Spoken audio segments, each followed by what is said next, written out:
As described before, there are certain aspects of the cloudless application that are especially sensitive to scalability, and therefore the ability to dynamically allocate more resources when the processing demands increase is vital for the smooth operation of our product. One such example is the usage tracker. The usage is simple. The tracker receives a well-defined HTTP request, splits the URL to get the GET parameters, and stores the data to the Elasticsearch cluster. It is obvious that when the number of concurrent requests increases at certain periods of time, additional machines need to be allocated dynamically in order to handle the requests. In the Unicorn evaluation context, this is tested using our data generator app, also deployed within Unicorn by using variable request populations over different periods of time. Another example is the Elasticsearch cluster itself, and again the scenario is straightforward. The more the data, the more nodes need to be allocated in order to handle the data. This is a more difficult scenario to test, especially for scaling down, since the amount of data only increases in a period of many months. There is a cleanup operation, but this is out of the scope of the current evaluation. There is also the third aspect of the app that is sensitive for scaling, which is the cost attribution algorithm, which is going to need more resources when the resources to be monitored increase. But it is much more difficult to test, and thus it was moved out of the scope of the current evaluation. For the evaluation of Unicorn, we aim to deploy the tracker functionality. That would include the Elasticsearch cluster, the tracker itself, the database, and the data generator to produce artificial traffic.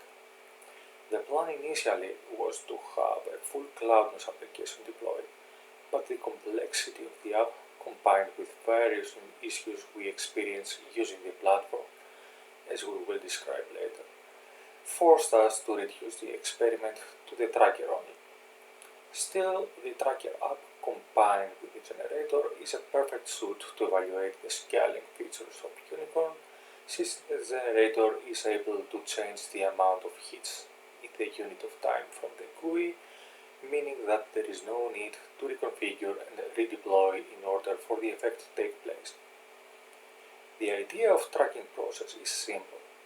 In real life, our user, which is a service provider, will have to have a script embedded into his web page, the one where his customer log in.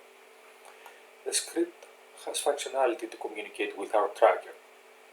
Tracking events may vary in nature, like login, logout actions, or anything service-specific labeled by the user. The tracker will receive a request by the script that contains information used by us to uniquely identify the user actions.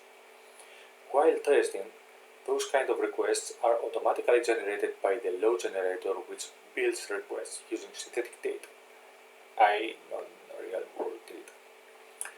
So, as we described, we have set up our Unicorn test application as we can see. At the center, we have the tracking service and the load generator. Each one is connected to its required components in order to function properly. Tracker is connected to the database that is commonly accessible by main controller, which is not shown here, and by the algorithm, also not shown here. Also, it has connection with the Elastic cluster in order to dump the usage information taken by the HTTP request. We also have included a Kibana component in order to take a look at the stored data in the Elastic. On the other side, we have load generator. This is a testing tool that generates synthetic data, as we have said. It has its own database used for configuring the generator, and also has a requirement for Selenium. Selenium is used to actually produce the request to the tracker.